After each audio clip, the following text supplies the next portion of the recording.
വർഷങ്ങൾക്ക് മുമ്പ് ഒരു സൈക്കിൾ മാത്രം ആഗ്രഹിച്ച ഒരു ചെറുപ്പക്കാരൻ ഇന്ന് 10-30 ബസ്സുകളും ഈ കാണുന്ന വണ്ടികളും എല്ലാം സ്വന്തമാക്കിയിട്ടുണ്ടെങ്കിൽ അതൊരു ട്രൂ ഇൻസ്പിറേഷൻ ആണ് നമുക്ക് എല്ലാവർക്കും. ഇതാണ് ഞാൻ പറഞ്ഞ ഞങ്ങളുടെ നാട്ടിലെ ഗിരിയേട്ടൻ.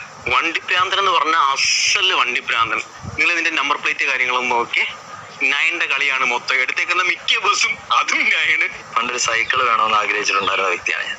ആ സൈക്കിൾ വേണമെന്നുള്ള ആഗ്രഹം അത് നമ്മളെ ഇങ്ങനെ മനസ്സിൽ ഇട്ട് വണ്ടികളോടുള്ള ഇഷ്ടം കൂടി 10ാം ക്ലാസ് കഴിഞ്ഞപ്പോൾ തന്നെ ഞാൻ അമ്മയോട് പറഞ്ഞു, ഇനി ഞാൻ പഠിക്കാൻ പോകുന്നില്ല, വണ്ടിയും പരിപാടിയും കാര്യങ്ങളായിട്ട് പോവാണ് എന്നും പറഞ്ഞിറങ്ങി. അന്ന് മുതലുള്ള കഷ്ടപ്പാട്.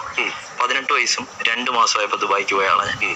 അന്ന് മുതൽ കഷ്ടപ്പെടണം, എവിടെയെങ്കിലും എത്തണം, നേടണം, ഒരുപാട് ആഗ്രഹങ്ങളുണ്ട്. കുറെ വണ്ടികൾ എടുക്കണം, കുറെ വണ്ടികൾ സമ്പാദിക്കണം എന്നൊക്കെയുള്ള ഒരുപാട് ആഗ്രഹമുണ്ട്. പിന്നെ എന്തൊരു കാര്യത്തിലേക്ക് വരുമ്പോഴും നേരും നെറിയും നമ്മൾ അധ്വാനിക്കാൻ നമുക്കൊരു മനസ്സും നല്ലൊരു മനസ്സും 10 പേരെ സഹായിക്കാനുള്ള ഒരു പരിപാടിയും കൂടെ ഉണ്ടായാൽ തന്നെ ഉറപ്പായിട്ടും നമ്മൾ എവിടെയെങ്കിലും സക്സസ് ആവും. തീർച്ചയായും ലൈഫ് സക്സസ് ആവും. ഉറപ്പ്. അതിനകത്ത് ഒരു സംശയവും വേണ്ട. നമുക്ക് എത്ര ബസ്സുണ്ട്?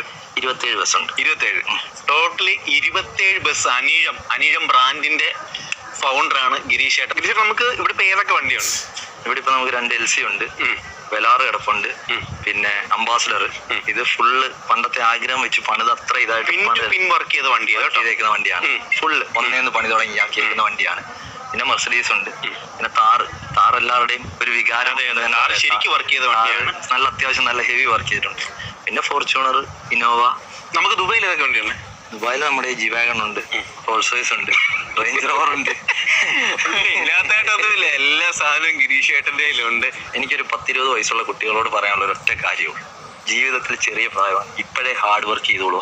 പണം ഉണ്ടാക്കാനുള്ള കാര്യമൊന്നും. പണം ഉണ്ടെങ്കിൽ ബന്ധങ്ങൾ, എല്ലാ കാര്യങ്ങളും നമ്മളെ തേടി ഇങ്ങോട്ട് വന്നു. അത് നമ്മൾ പ്രത്യേകിച്ച് ഒന്നിനും പിന്നാലെ പോകേണ്ട ആവശ്യമില്ല. പറഞ്ഞ് മനസ്സിലായി കാണുമല്ലോ, എല്ലാം നമ്മളെ തേടി ഓട്ടോമാറ്റിക്കലി നമ്മളിലേക്ക് വന്നു. അത്രേ ഉള്ളൂ ഒരു ഇൻസ്പിറേഷൻ. അത് തീർച്ചയായിട്ടും അതാണ്.